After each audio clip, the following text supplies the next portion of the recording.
Sebelum saya masuk ke pengajian, saya ingatkan bahwa dalam sholat, di antara yang dianjurkan, sholat itu laksanakan dengan khusyuk.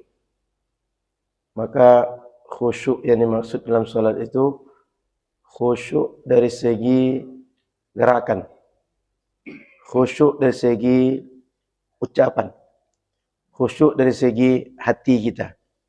Sehingga gerakan kita tidak melakukan gerakan kecuali gerakan sholat saja. Tidak membaca bacaan kecuali yang boleh dalam sholat saja. Tidak memikirkan, tidak hadir dalam pikiran kita kecuali yang membuat kita berzikir dalam sholat saja. Maka kalau dalam sholat, jangan bergerak banyak yang menyebabkan sholat kita batal. Contoh, tadinya di shaf 1, shaf ketiga, maju ke shaf kedua, lalu jalan beberapa langkah.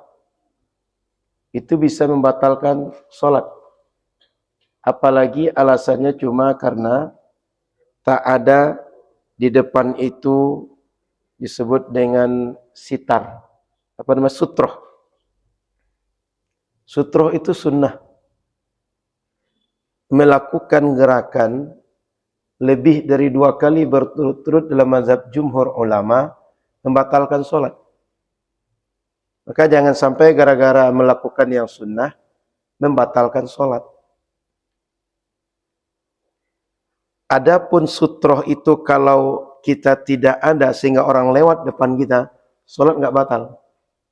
Sahabat Abdullah bin Abbas pernah ketika Nabi dan sahabat sholat jamaah di Mina, beliau lewat di depan saf sahabat.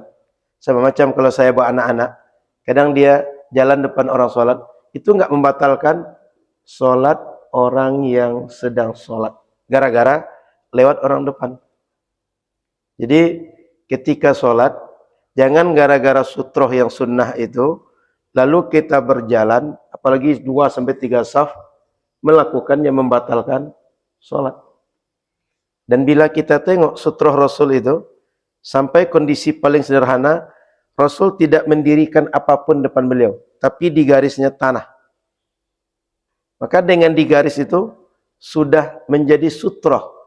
Ini sajadah kita nih, setiap sajadahnya sudah diberi batas bahwa inilah batas orang sujud. Sutroh itu kan jarak terjauh orang kalau sujud, sehingga orang tak lewat antara tempat orang berdiri atau orang tegak atau orang duduk dalam sholat dengan jarak terjauh tadi, sehingga kawasan dia ini tak ada yang datang mengganggu.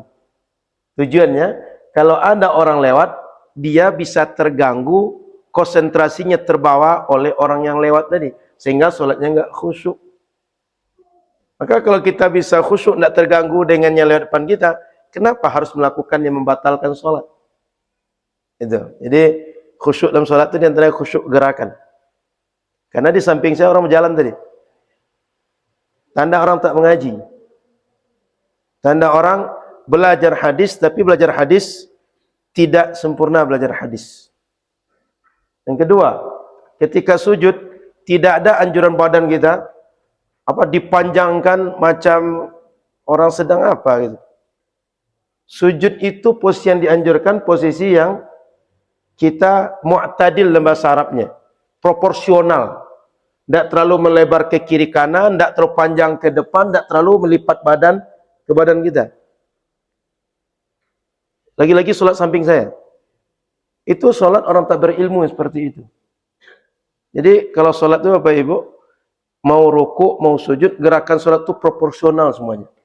Sehingga tidak ada orang kalau berjamaah terganggu samping kiri kanan, depan belakang kita, gara-gara gerakan sholat kita.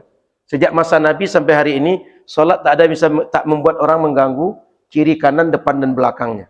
Kalau ada orang sholat seperti itu karena tak berilmu. Bukan karena dia orang yang ahli sunnah atau orang yang beramal berdasarkan sunnah. Itu bertentangan dengan sunnah yang seperti itu. Maka Bapak Ibu rahmati Allah Subhanahu wa taala, mudah-mudahan kita selalu dilunakkan hati oleh Allah untuk terus belajar. Karena banyak sebenarnya hal sepele tak akan tahu kecuali dengan belajar.